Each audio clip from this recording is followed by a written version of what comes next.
Hey everyone, you're watching Conversations in Pop Culture, and I am your host, Andrew Davis. And this episode is brought to you by my sponsor, BCW Supplies. Use code POPAnimeComics to get 10% off your order. They sell bags and boards to protect your valuables. Use that code because I'm with Joe Brusha, and Joe Brusha is one of the co-founders of Zenescope, and Zenescope books need to be protected. So please go use my code to save yourself some money. So welcome to the show, Joe. Thanks for having me. Yeah, no, I am very excited to have you on. Obviously, I've interviewed Ralph.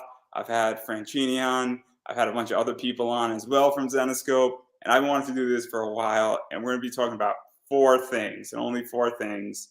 And I figured the best thing for me to do, and I'm not going to sing happy birthday to you. I'm just not doing it. That's well, like tomorrow. It's not my birthday. It's the company's birthday, but it's not mine. So that's okay. So obviously, I mean, Zenescope's been around for 17 years. You're having your birthday VCon. You know, obviously, you had a year of driving. You might be taking the company's driving test tomorrow. So what is it like to be around for 17 years as a company? I think is the best place I want to start. It's exhausting. It's really kind of crazy. I don't know. It doesn't feel like 17 years. It's been a lot of fun, and I think it went by so fast. Really, it's honestly, you say 17 years and you're like, wow. But it's good to finally be, I think, in a position where, our first 5 years, I look at it probably like dividing the 3 years. Our first 5 years was a complete struggle. We probably thought we were going to go out of business every day. The next 5 was kind of like, okay, we might make it. We got some good things happening. But still, every once in a while, you start to worry about it. And then, like that's probably more like the first 6, the second 6, and now the next 6 have been pretty good. I mean, the last couple of years have been pretty good for us. I finally feel like we're an established company. We don't have to worry about going out of business as much as we used to. I mean, I guess anybody can go out of business at any time. But it just, it feels good to be a little bit more solid. People seem we get, I think, more well known, a little bit more respected. We have people offering to buy the company every once in a while, so I think we're in a much better position. Yeah, and to even talk about this as well. I mean, obviously, in the last 17 years, I came into Zenescope about 10 years ago, more in the variants, and then I got into the stories. And what has this been like? Because you have taken the traditional Robin Hood and Van Helsing and all these fairy tales, and you have really reimagined them in so many ways and evolved these characters. And what has this been like? Because I have, and a lot of other people have, a new interpretation on a lot of these characters, and also new territories being explored in a lot of ways as well.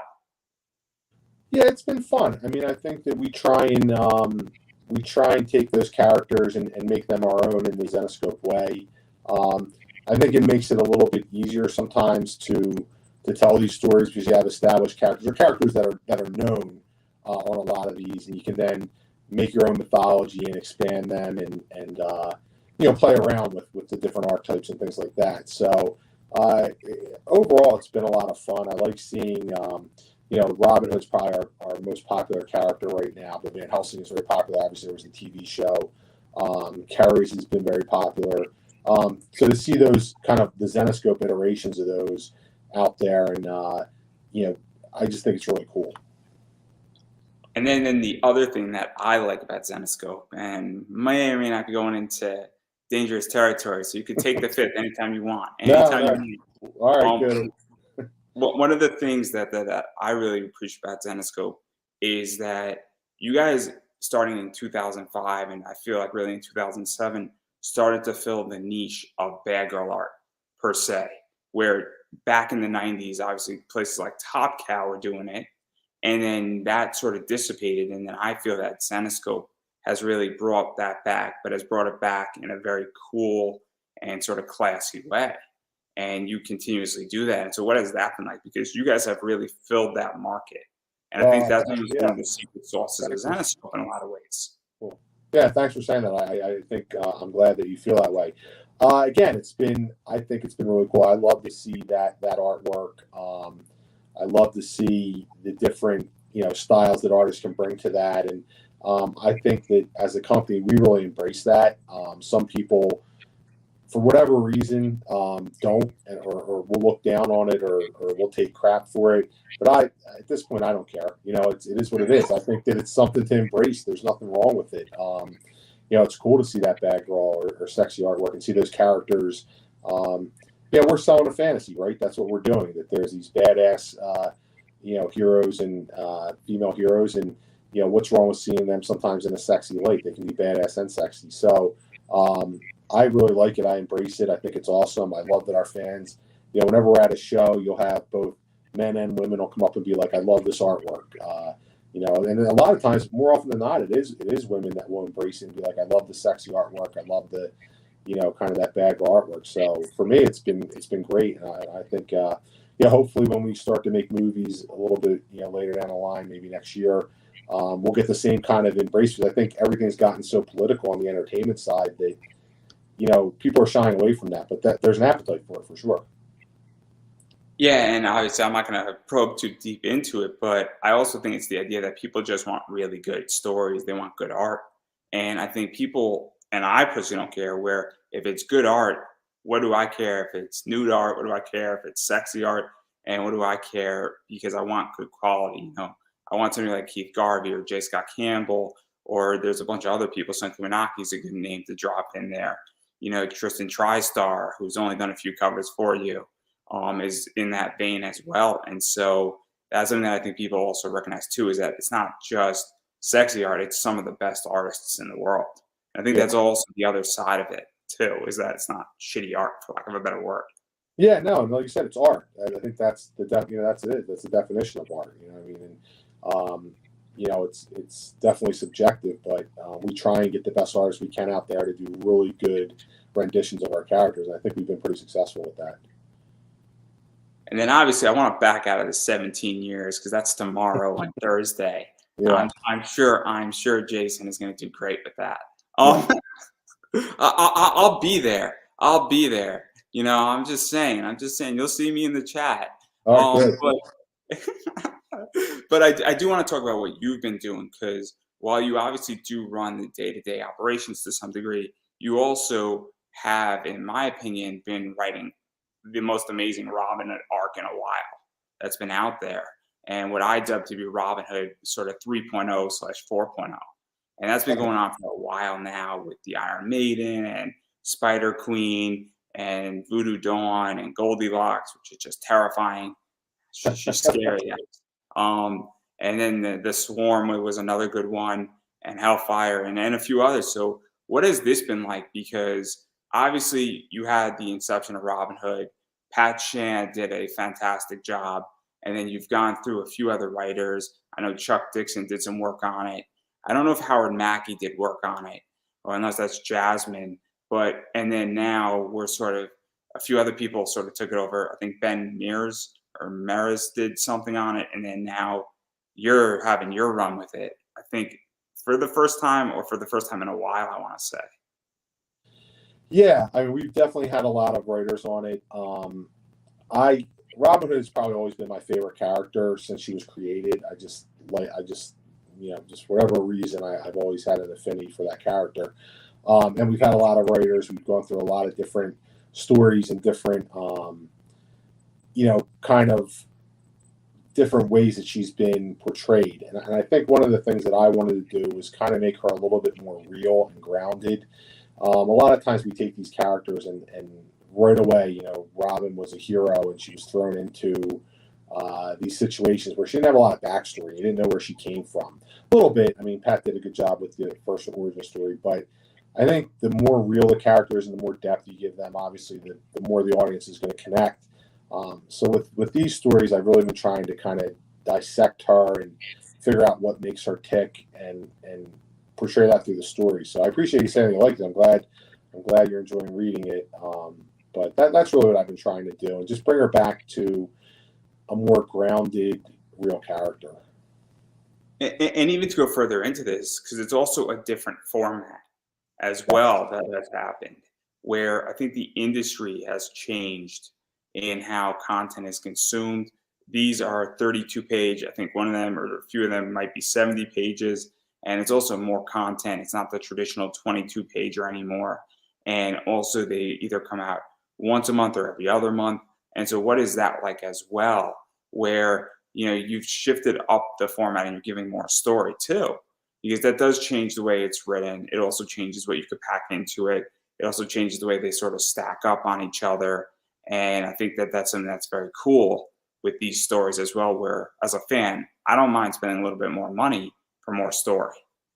Good. Yeah, it's. I think it's the way in general entertainment's being consumed now. Ever since Netflix and some of the other streaming services, you can watch a whole season in a day. Everything's usually released at once, unless of course it's Disney and it's their stuff because they like to play it out. But so I think people want that immediate gratification, and from what we've seen over the years, I think the single issue continuing storyline.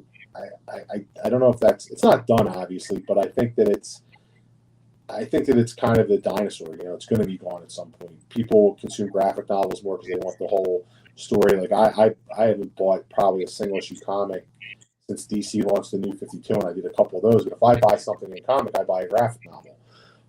So we've really tried to give that all in one story in one sitting, whether it's 32 pages or, like you said, we do some 72 pagers, 65 pagers, so that you can get that all in one story, and you really don't have to keep up with the continuity. Oh no, I don't like it. That so again, yeah, it's kind of it's been pretty successful, I think, for us so far. I haven't seen a lot of people other companies adopt that kind of single issue bi-monthly or quarterly format. But for us, it's been good, and I really like it. It is hard to write it, I will admit that, because you kind of got to get that whole story in there. And writing a 72-page book, it's really you're writing 3 comics, so it's a little bit time consuming. And but in the end, I think the product is a little bit better doing it that way. And also going off of that as well, because while these are single issues or I guess self-containing stories, they do stack on each other. And Sure. that's one of the things about Robin Hood that I think is fascinating, where, and I'm not saying I know the entire Robin Hood arc, panel by panel per se, but I've read a lot of Robin Hood, and these stories do stack up because we are exploring Robin and we are facing her inner demons and seeing how she ticks. And what happens, obviously Robin faces the Spider Queen, and in the Swarm, I think she's facing her again. And so, what is that like? Where you don't need what happened in 3, I guess, one shots ago, but it does help, and it also gives more character development. And I think that's something that is really interesting, where it's every other book enhances the book that is before it, but you could still jump in at any point. And I think that's a real issue in comics right now in a lot of ways. And I think you guys are attempting to solve that issue and trying to change the trend a little bit For with it. sure. Yeah, that's the challenge. I mean, the challenge is, and I go back to when I was really into comics was probably the mid '80s, and I feel like you could pick up any, and I was more of a Marvel guy than DC. I felt like you could pick up almost any story, and you got in that issue, you got a full story that had maybe one villain or one problem, and you got something out of that without having to. If you missed it a month, or if you were picking up in the middle, you didn't miss a whole lot. But it's a challenge. So you do have to have them stack up on each other. But can you get a story out that can entertain in that one sitting, and then still leave the reader wanting more? But if they miss it, it's not that big a deal. Or if they jump in at a certain point, it's kind of like there's some TV series that do that. My wife is a big CSI watcher, so CSI you can watch anyone pick up anywhere, which she does all the time, and you get a full story out of it. But there are little thread stories going through that might resolve down the line. So comics is a little bit bigger for sure. We have bigger threads going through, and we want to have those annuals and big event issues that tie some things together. But we want. I guess the bottom line is we want everybody to be able to sit down and read one issue, be entertained, and not be bogged down with worrying about anything else. Yeah, and then also even just going forward into the latest one, I think one of the latest ones, which was Heart of Darkness. Obviously, Mystere is now teaming up with Robin, And so that's when that where we're getting that cross, over stuff that's going on. I think we just had Death Force, a little maybe like a year ago for Zodiac, and that had real consequences. And also, I mean, this stuff is starting to now circle around, and I don't want to say cross contaminate, but while a lot of this stuff is one shot and self contained, there are hints at it cross contaminating. Mysterio's in Robin Hood, Van Helsing's been in Robin Hood, Robin Hood's been in Van Helsing, and you guys are going towards something, and you're going to be reaching a point of critical mass at some point with some of this stuff, and I think it's all going to play out. And you don't have to answer that question. I hope so. I hope it does. Otherwise, we'll probably have some disappointed readers. But yeah, no, you're right. It definitely is. It's just a matter of trying to find that balance where it's not too much. And again, if you just read Robin Hood, can you get by without reading? And going back to Marvel again, I think it was kind of like, they would do that very well. They would have a Spider-Man storyline that, Spider-Man would go off into a different, whether it was Secret Wars or whatever it was. If you wanted to go and read that to get more content and get another story, you could. But if you didn't miss anything in the main Spider-Man title. So definitely trying to do it very much like that. Yeah, and there's just a lot of stuff coming down the pike. And obviously, you don't need to read every little thing as Zenescope. You should, but you don't need to, is all I'm going to say. But obviously, I do want to back out of Robin Hood and everything that's going on and getting to the point of critical mass, where we're going with it. And I want to dive into what is coming next that I think you guys had last year. That was sort of a runaway book. And that was Man, Goat, and Bunny Man. And that's something that was rather very interesting. And so what prompted that book last year? Because I don't think you guys were expecting it to play out the way it did. No, we were very pleasantly surprised with the success of that book. I think we just kind of hit a niche or something, and it really just took off. It came out of a story conference. It was a thing I was thinking about for a long time, and we usually do 1 or 2 story conferences a year where we'll try and plan the next year's publishing schedule, and we always are looking for miniseries. So we'll do like 1 miniseries per quarter. And everybody's got ideas, Ralph, Dave, myself, David Wall. And we were looking for one for last year. And I just said, hey, I've been thinking about this book. I'm big into cryptids. I'm big into like mysteries. I think they're fun. I think that they're interesting. And one of them, the Goat Man, is a big one in Texas. People have seen this crazy Goat Man down there. And then the Bunny Man one is wild. It's very funny. An oversized bunny running around with a hatchet under a bridge or something. I forget the exact urban legend, but I just, for whatever reason, I just thought these guys are made to be together. They're the Man, Goat, and the Bunny Man. It just sounded right. And then we did a story meeting and we fleshed it out. And Dave and Ralph were really into it. They really liked it. And it's a comedy. It's a buddy comedy with horror aspects. So I was very surprised that it did well. That it did as well as it did. I think it was our best-selling book last year, or one of, and it was just a lot of fun. It was really a lot of fun. Working on the sequel right now, and that's a lot of fun. So, yeah, it's a great book, and obviously I bought like 4 of these covers because I love this cover, and this cover looks like Katie Forbes. It looks like Katie Forbes. This is Katie Forbes, everybody. This looks like Katie Forbes, and this is Katie Forbes too, and this legitimately looks like Katie Forbes. So. I mean, I want to get Josh Burns on, and I want to ask him that question because this is the Katie Forbes cover. That's all I'm saying. And that cover sold out so quick too. It did. It's crazy because I don't know if you guys knew it was going to take off, but my understanding is that issue 1 had a very short print run by definition. Yeah. And it wasn't our typical print run. I forget how many we printed, but it sold out quickly. And then I know issue 2 and issue 3 also didn't exactly have large print runs. And people were like, where do I get this book? And I wound up missing issue 2. And so I wound up paying like an extra $3 on eBay for my issue 2 because it was sort of going for that, which is not usually how a Zenescope book that is not an exclusive goes for. And so what is that like for you as a company? Be like, oh, snap. Like, this is a good problem to have, though, in a certain way. Well, it is, and it's tough to reprint because the reprint, you have to print a lot. Like you can't, like a small print run, you can't really print less than 5,000, or it's it's not cost effective. But it was good. It was just, I think overall we're just happy when any book sells out, and when it sold out that quickly, um, like you said, it's a good problem to have. Had I wished we had printed 20,000 and sold them all, sure, but just to get the fan reaction and the selling that many was awesome. And then you always have the graphic novel, so people who didn't get the individual comics, they can get the graphic novel as it comes out, and hopefully enjoy the story that way too.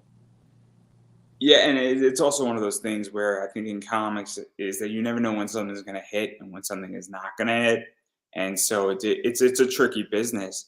But obviously, going into this, and now that obviously this book went really well, the sequel's coming, and so what is that like going into the sequel and having pressure and going into delivering and all It's that stuff because it's kind of tricky to some it, degree. it's a lot of fun, and I don't, you definitely, there is pressure. You're worried about, is it going to be as good as the first? Is it going to be as well received as the first? But I think the best part about this book is the characters are a lot of fun to play with. So this one's a little bit crazier, I think, a little bit more nuts. But it's fun. It's at this point, I think that we just try and have fun with these characters and let the chips fall where they may. Hopefully, people will enjoy it, and it'll do just as well. So I'm having a blast writing it. So.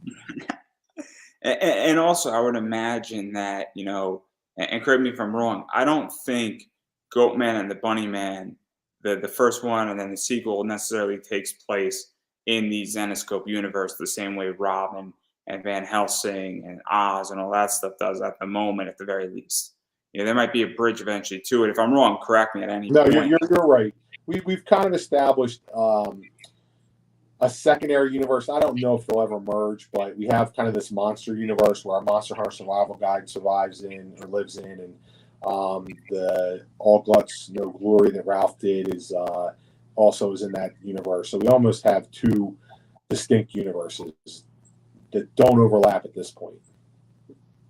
And so, because then the reason why I bring this up is that I think it is very helpful sometimes when companies do that and say, look, we want to have content because somebody could get very intimidated by the Zenescope universe and how massive it is and the Grimm universe. And so they'd be like, hey, look, I just want also a 3-part series, and I don't want to read all of Robin Hood because it's really massive at this point. Or I'm not a big, Grimm fairy tales fan per se. I mean, I am, but hypothetically, but somebody might be like, what is? I'm looking for something that is sort of short, and something that is, more realism. So I think it's very interesting to do that. And also, it gives you freedom as a writer to some degree as well, that you don't have to follow your Bible, I guess, is another thing. For sure. And I think it's a challenge of the whole comic book industry, and it's been around for so long that if you want to read something, where do you start, right? Like if you want to be, that's one of the reasons I don't really read as much Marvel or DC anymore, because I think they've just got too convoluted and big. So where do I start? What do I read? So it's nice to have.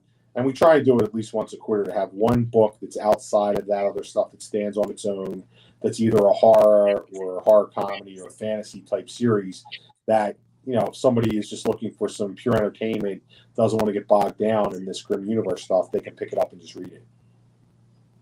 Yeah, and I just think it's important that obviously choice matters in a lot of ways. And I think that people are also saying, look, I am sick of the mainstream stuff, and that I want something that is out of the norm. I mean, Goatman and Bunnyman is not a normal book. The book is trippy.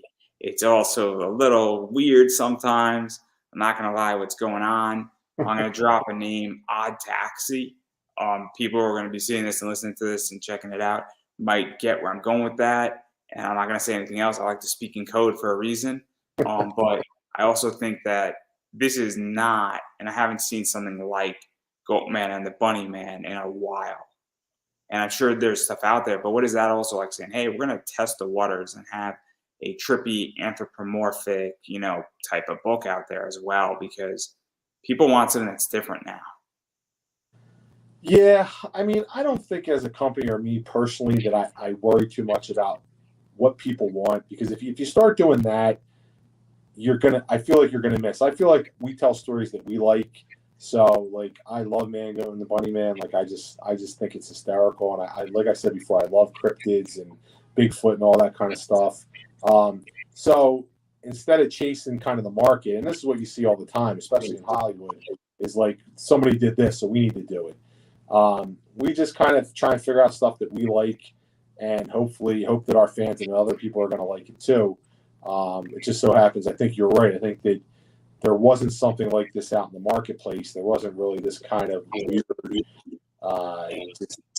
these anti-heroes that are cryptids, and that's why it hit, probably. But we could have published 7 or 8 different books, and they wouldn't have done as well. And it just happened this one did. Yeah, that's interesting that you mentioned that people are trying to chase, I guess the money, and then people, it's a real issue where people say don't chase the money, write a story you want to write, but it's also balancing and figuring things out. And I think a lot of people in comics right now really are trying to chase money, and that's why you have a lot of stories in the Kickstarter realm and even in mainstream that is just generic. I think it's genuinely boring, and like as a fan, I am genuinely bored with 90% of the market. Yeah, that's not good, and it's like I said before, I think people are just trying to, you can't write. I don't think you can write stuff to please a certain audience or to, appeal to certain population bases, things like that. You just have to tell cool stories. Usually there'll be somebody, if you do a good enough job, people will like it. Obviously we don't have the widest reach that we'd like to, but our fans enjoy this stuff, and hopefully if we add a little bit on each year, a couple new fans that get into it because, like you, they're tired of the norm, then that's good for us. Yeah, I also just like your variants because who doesn't like a Zenescope variant? I mean, you're walking in a comic shop, you see a sexy girl in a football jersey. I'm just saying. Not a Cowboys jersey, I might add, but a winning team. No Cowboys. We've done a couple Cowboys, but I don't know. We won't do it too often.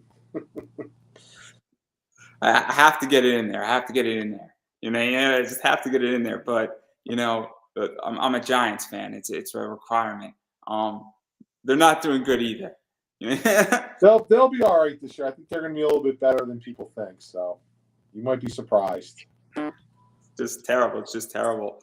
But obviously, even going further into this, what can people expect? Because I know that Mangoat and the Bunny Man, I guess Volume 2, the sequel. I don't know what the title is or the subtitle is called. What can people expect with that book without giving too much away? Because I think it's dropping. Yeah, the subtitle is going to be Green Eggs and Blam.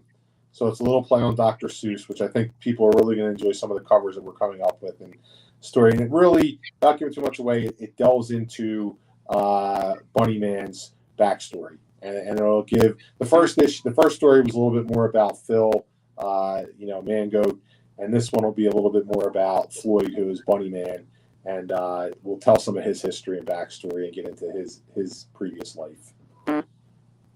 And obviously it's going to be fun. I think Reyes did a cover, and that cover is very much similar to another cover that was done on April Fool's Day. I think by Ebas, I might add, or Mike Crum. I forget who did that cover with the pigs putting dollar bills into. Oh yeah. That was Ebas. Yeah. Right. See, I know all the covers, guys. I know all the covers. Yeah, there's some really good covers for Mangoat and the Bunny Man. I think that issue that I'm talking about might be the second issue for this entire series. God, we do so many covers, I can't remember. Because Reyes did something that's like that, and I just briefly saw it like on eBay for like a pre-order in somebody's store, and it's something that just looks awesome. I'm like, man, this is a brilliant cover. Yeah, the cool covers will be Paul Green is doing a set of homage covers that are going to be like diamond special orders. That keep an eye out for them. They're really good. Yeah, there's going to be a lot of stuff that's dropping, and I don't know how many exclusives you're going to do with this, if any. That's something to keep in mind with it, and I'm sure there's going to be something that's going to be cool to pick up by a bunch of people. I'm not going to push it. Obviously, I don't think any of that is going to hit till July or August at that point. So I think people have time to figure out their finances. Yep. And so obviously there's a lot of stuff going on with this, but I do want to talk about one more thing, or two more things technically. And obviously you guys just ran a Kickstarter. Yep. And the trading cards. And I don't know if you know what I'm doing with Pat Chan when they come. You guys So gonna do a me break? and Pat, what? Are you guys gonna do a break? We're gonna break it open. Oh, So it's gonna be fun. And I'm trying to find other people who and some Zenescope fans who want to break it open with us. And I only have 3 packs. I don't know what Pat has, but it's gonna be a good time. And so I've been waiting like desperately for it, but I'm very excited for that to occur because that's gonna be fun. It's gonna be fun content. It's gonna be fun to have Pat Chan on. Hopefully his cat will behave. So I'm gonna ask. oh, that's awesome. I'm glad you guys are doing that. But where are we at with that? Because that's something that obviously was a very cool Kickstarter, and I don't know if you were anticipating. I think you did over 100,000. I don't know if you were anticipating to do the 100,000. Obviously, cards are really, really collectible right now.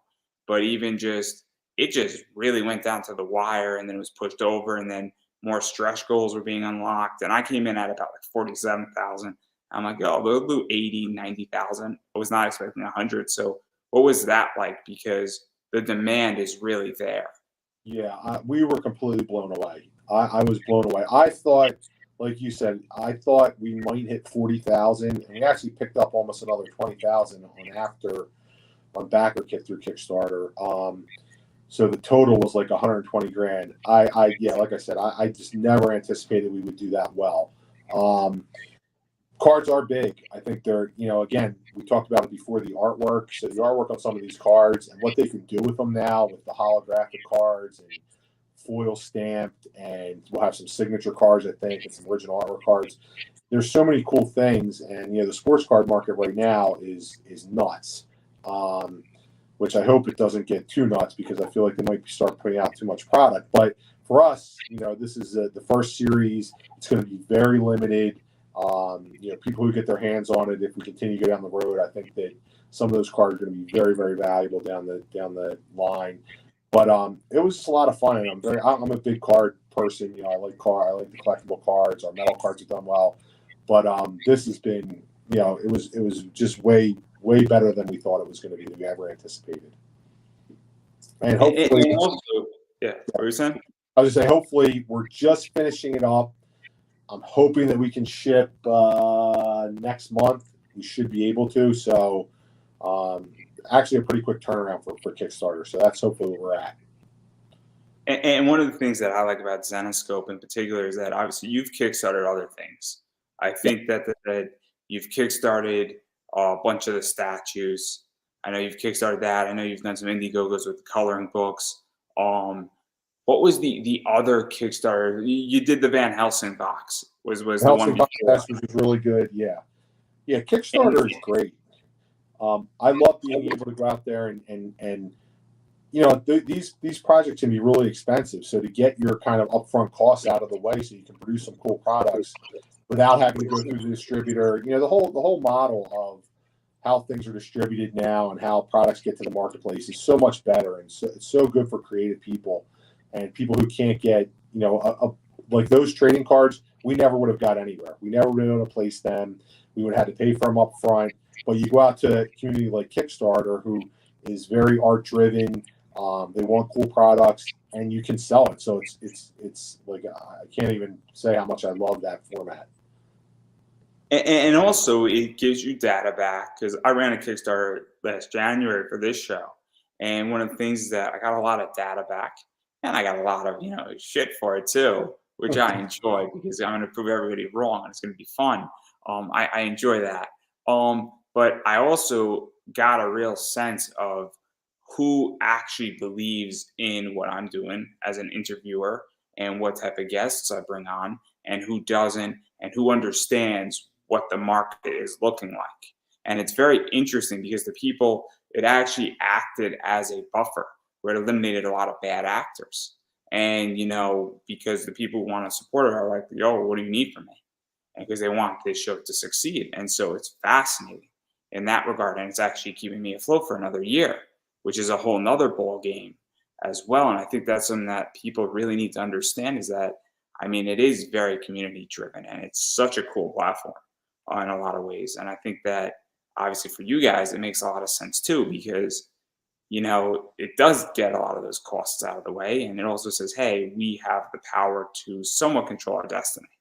Yeah, and it's eliminating those gatekeepers, right? The gatekeepers are always, in my experience, and even just running this company and before, like there's one or two people who are going to dictate what products get to the marketplace in certain areas. And what if their taste isn't aligned with, a good majority of the public or a good majority of the consumers? And like you said, you can get right to those consumers. They're going to tell you what they want. Like I do a lot of I place a lot of Kickstarters, and I think it's great. I see the product that I want. I don't have to worry about the middleman. If we wanted to put this in comic stores, we'd have to go through Diamond. They'd have to place their orders. And again, it'd be a bunch of people who, they're not getting their customers' feedback. They're not seeing if the customers want it. They're just saying, I like this product, let me put it out there, or I don't like this product, so I'm not going to order it. I love the fact, and I think that's that way with all entertainment. It's going to continue down that road. If you can put good entertainment together, you don't have to worry about the Hollywood gatekeepers or the retail gatekeepers. You can get it right to the consumer. I think that's awesome. And also, I think that it is very much binary, where it's either you make it on Kickstarter or you don't. And I think that's the other thing too. And also, I think that Kickstarter is an extremely honest platform, because if you do not deliver, it's going to be known, it's going to ring throughout the entire system. Yes. I mean, I interview a lot of people who do a lot of indie Kickstarter projects in comics, and everybody knows who has scammed people. Everybody knows who isn't delivering. Everybody knows when, okay, you got 15 excuses later and you're 15 months late, you don't back again. And it's the ultimate, I think, test. And I think that with you guys, obviously, you're doing a lot of, direct sales. You have your website, then you have your Kickstarter. And if you don't deliver on your Kickstarter, and I mean, you guys have a great track record, I'm going to just say that very openly. This is my first time backing a Kickstarter, so hopefully I'm not wrong on that. Don't make me mince my words, an issue of attraction here. But your reputation is on the line. I think it's really just a brilliant concept, because when you get to that point where you're now also having like a Shopify store or a website, or you have a brand, your reputation is on the line. I mean, you launch a Kickstarter. My reputation on mine is on the line every time I do an interview, because I ran a podcast on Kickstarter. Yeah, I agree. I think it's great. And like you said, you find out who the people are who aren't going to fulfill their, their obligations, and you have to. I mean, that's the biggest thing, throughout all of this is trying to get that product done and in their hands, because they believed in it and they backed it. There's always delays. Like we did this Grimopoly. We didn't kickstart it. We just pre-sold it on our website. I don't know if you've seen it, but it took a lot longer to get in than we thought it was going to, because of all the shipping delays. But we eventually filled it. We tried to make it right with the people who waited so long. But if you don't fulfill those obligations, you're done. You're gonna get, there's nothing worse than bad word of mouth. That'll sink you quicker than anything else. Yeah, and I also think that this Kickstarter was very generous on the stretch goals, but that's not the point. I could tell you why I backed it, and I got no problem. This might get me banned from buying ever from Zenescope again. I'm more than happy to admit it. I didn't really care about the trading cards. I cared about the metal card. Okay. Because I love metal cards. Yeah. And so when I was like, oh snap, the metal card is a stretch goal, I'm like, that's kind of cool. Because I know what you guys sell metal cards for. It's usually $10 to $12.50. Yes. And I'm like, if it's a $19 pledge and it's a $12.50 metal card that's not going to ever be on your website, like, oh snap, like that's almost all the value, which is a crazy concept in a Kickstarter. And it sounds weird, but obviously I found that the stretch goal, and then when you added, I think, 2 more metal cards on, it was like, oh wow, this is actually like legit. Yeah, and for sure, I mean, that's one of the things that we want to do with Kickstarter: get products out there that you can't get if you don't pledge to the campaign. So I'm actually glad to hear that. That's good. Hopefully you enjoy the cards too. But if we can put some stretch goals out there, that's the only way you can get them, and that gets people in, then that's good too. Because it's just one of those things where I love metal cards, and I also love exclusivity.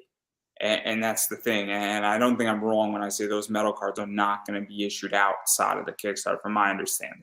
Nope. Anything that we've done on Kickstarter, I mean, occasionally, we'll bring them to a show or like a VIP event and let our VIPs get access to overages. But I would think those metal cards are probably all gone. And if it's a stretch goal, we won't overprint those. You know, we might print a couple for damages, but that's it. They're printed, they're done, and they go out to the backers, and that's it. And so that if you missed it, I don't know what to say. You could buy it off of somebody on eBay. You'll find it on eBay. Yep. So that's all I'm gonna say. There's some metal cards that go for good money, like 60, $70 on eBay from Kickstarters. Yep. Yeah. I'm just saying, it's crazy. It's mind-boggling to me. Well, And like it's you just said, like, the exclusivity of it is what it is. You know, there's only so many of them made. and so I don't know. And then obviously, even going further, what happens with the rest of the cards for those who are listening to this and checking it out? Where obviously everybody on Kickstarter is going to get their cards, hopefully first. And they might be the only people who get it. But is that cards eventually going to be on Zenescope's website, or is it just a exclusive Kickstarter product, or is it the idea that there's going to be a series 2, a series 3? Because I know the cards are super limited. I think the most any card can have is what, 1,000? Yeah, 1,000. Yeah. So because of the success of the Kickstarter, I would say I think like 85% of them are sold through Kickstarter. So there'll be a couple of hobby boxes left. There'll be a couple of blasters. You know, there'll be some product left over, but it's not going to be a ton. Most of it, and there will be a series 2. We'll probably do the same way through Kickstarter. We'll probably up some of the quantities on some of them, but yeah, this first series almost all through Kickstarter, and there won't be much to sell afterwards. But what'll happen is they'll come in, they'll go out to the backers. Probably like a month after everybody gets theirs, they'll go up for sale on our web store and at shows. But there'll be a while before until everybody gets their packages. No, it makes sense. And the reason why I ask is because somebody's going to be like, oh man, I really want to buy it. And there you go. And they just don't want to. And they're like, I really like cards. And how did I miss this? Right? It happens. Yeah. And, obviously, and people come late to the party sometimes. And obviously, you guys are gaining new fans every single live stream and all that stuff too. And it was like, oh, snap, I missed the Kickstarter. How do I get one of these things if I can? And so that's why I just want to throw that out there. And I'm trying to sell your product here. Thank you. Need it. I don't even work for you guys, and I'm selling your product. Like, clearly, we found my real calling here. And by the way, notebooks are up on Zenescope's website by Chris DeLaura, I think, came out today.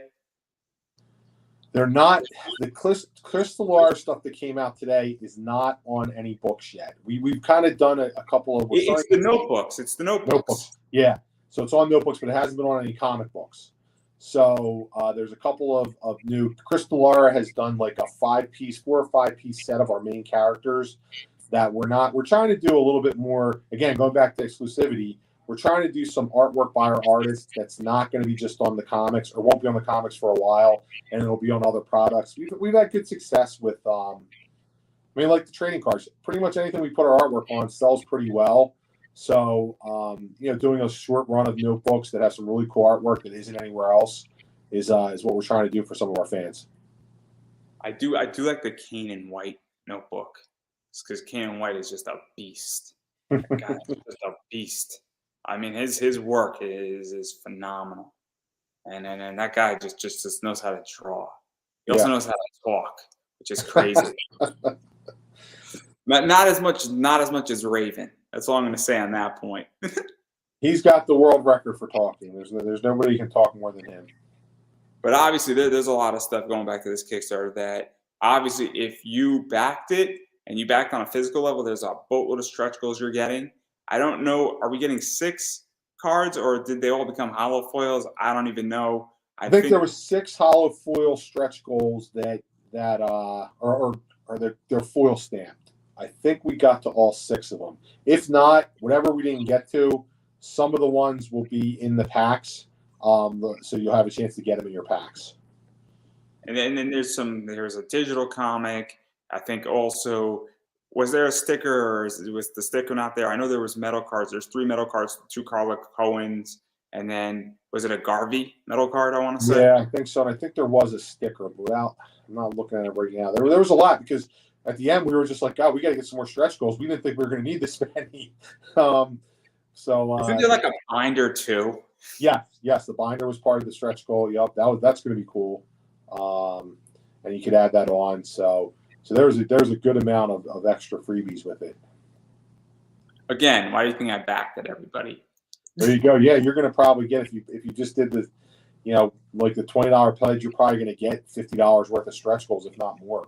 And those I added another pack. Because I was like, oh, this is cool. It was only like $7 or $8 they had another pack on. Yeah. But I didn't want to buy a blaster box because, obviously money's tight.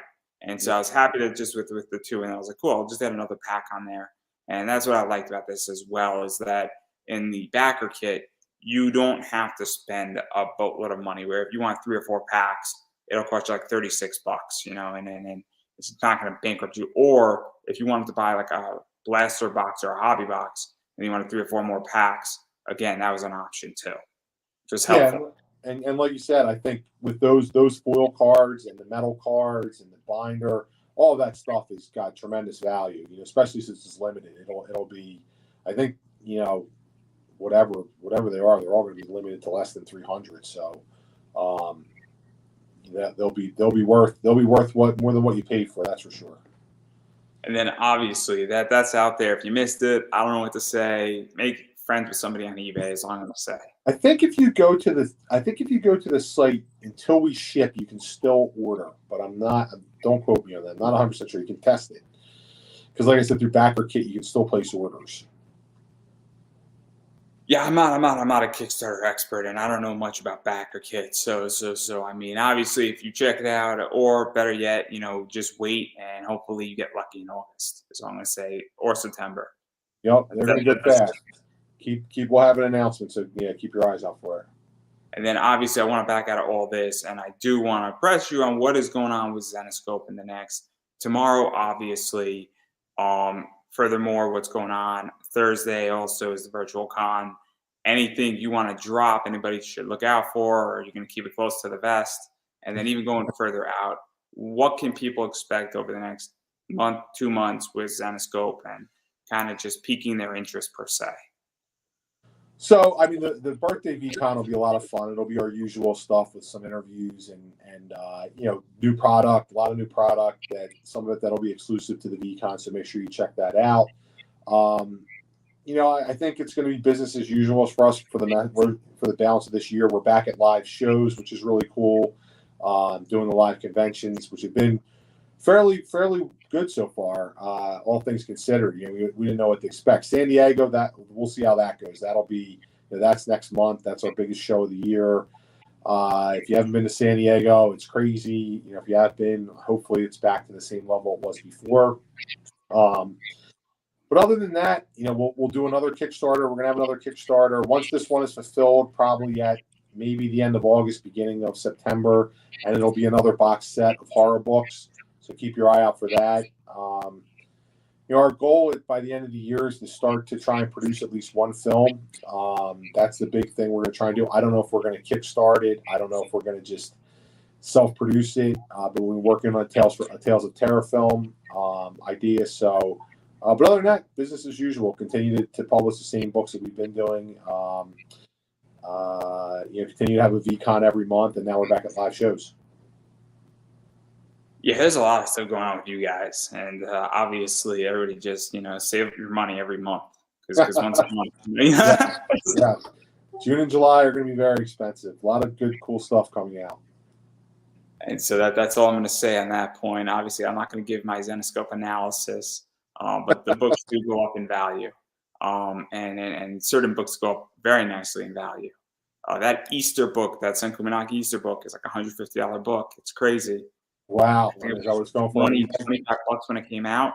Yeah, and that's what we're trying to do with most of our limited edition collectibles. Like, we want to see them appreciate in value. We want to see people really want to collect them, and we've been really lucky with that. It's most of the books that we do appreciate in value. Those limited edition collectibles, I think it speaks for the artwork and the artists working on them, and our characters. So we're very happy to see that. Perfect example is this book right here. Now that's probably going to be, because that was never for sale. So limited to 25. That'll be a very valuable book. This is at least a $200 book, at Yeah. least. Yes. Maybe more like 250. Very cool book. Obviously, Josh Burns did the cover. It's an Easter book, and the regular version of this book is not a $200 book. This one is a super limited gold foil, obviously raffle oriented, and it's not for sale right now because my mom really likes this book, which is like one of the only Zenescope books she likes that thinks is okay. So therefore, I really can't sell it. Now, hold But on. It'll be worth a good amount in the coming years. I'm looking forward to having it in my personal collection. But obviously, and I'm gonna just keep saying this, you need to support companies that you like and that you like their product. What that means is actually buying their merchandise, whether it's a comic, whether it's a mug, whether it's a metal card, whether buying it digitally. Any way you want to buy it, you need to support them in that fashion. Also, you know, another thing is you got to follow them on social media, like their Facebook pages, comment on what they're doing, engage with them, because that stuff does matter. And obviously, with Zenescope, they're a comic company. So you also need to check out what their artists are doing and engage with what their artists are doing, because that is just as important as buying directly from the company, as well as following certain artists and say, hey, really like your cover. Because that also goes a long way. And same thing with writers. If you like a particular writer, if you like Joe's writing, just shoot a tweet to Joe, like, hey, I really enjoyed your story, because it does go a long way. And it is important, I think, that people not just support financially, but do support on also a moral and a story wise in that fashion. So I recommend people do that. As far as I'm concerned, obviously, I appreciate people liking this show, sharing the show out, hitting me up on social media, coming to bother me. I do a lot of interviews, and I do want people to actually watch them because they're fun and it's enjoyable. And I have a lot of cool people on, and you never know who's going to come on. So I appreciate that. Obviously, I appreciate people sharing it. People appreciate subscribing to my YouTube channel. Check me out on social media. Also, if you would like to support this show, you can buy me a coffee. I appreciate when people do that too. It's not a requirement, but obviously, if you want to show me some love, I appreciate that. But more importantly, liking this interview, sharing this interview, it's like a virtual hug, and it makes me feel warm and fuzzy inside, and it's free. So please go do that. It definitely means something to me. But enough of me shilling here for everybody. Obviously, I'm going to give you the final word on everything. So what do you got?